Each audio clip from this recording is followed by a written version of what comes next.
Notice that a flower or a pumpkin or anything else that's growing in that I see doesn't really seem to care what its final outcome is. Like we're going to grow. We're either going to have enough light or we're not. We're either going to be able to tap enough water or we're not. We're going to live as long as we can. We're going to do the best we can to survive.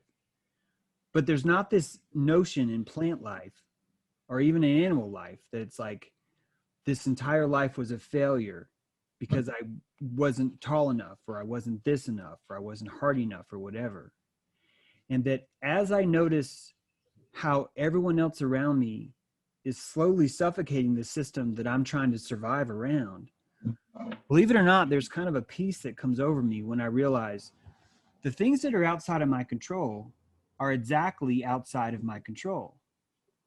And that's a kind of a liberating place for them to be, because it means I'm just going to thrive or I'm not here. And I can either be authentic to myself or not. I'm going to die no matter what. I'm going to run out of sources. Finally, I'm going to stop photosynthesizing. I'm going to stop producing melanin. So all that's going to happen no matter what, no matter how well I'm doing, no matter how awful I'm doing, right? No matter how much money I have, no matter whatever.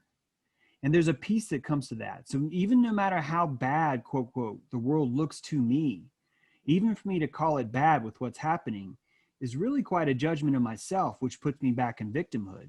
Because if I truly look at this place like Dojo Earth, then I would have to truly accept that the purpose of Dojo Earth is to be perfect in what its goal is, which is to refine us all. And what I'm really seeing is how perfect the garden has to be to make each of us refine to the utmost of what we can do. And so now the pain, the dissonance, the lies, I more see it as something we're bringing on ourselves collectively, which makes me less of a victim and more of just an observer. I'm observing what's happening. I'm not freaking out about it. I'm just observing what it is. I have that awareness to it. I don't agree with it, but I have full awareness of what's happening. And more importantly, what's outside of my control. It allows me to be a more authentic life. It really does. It allows me to live a more authentic life.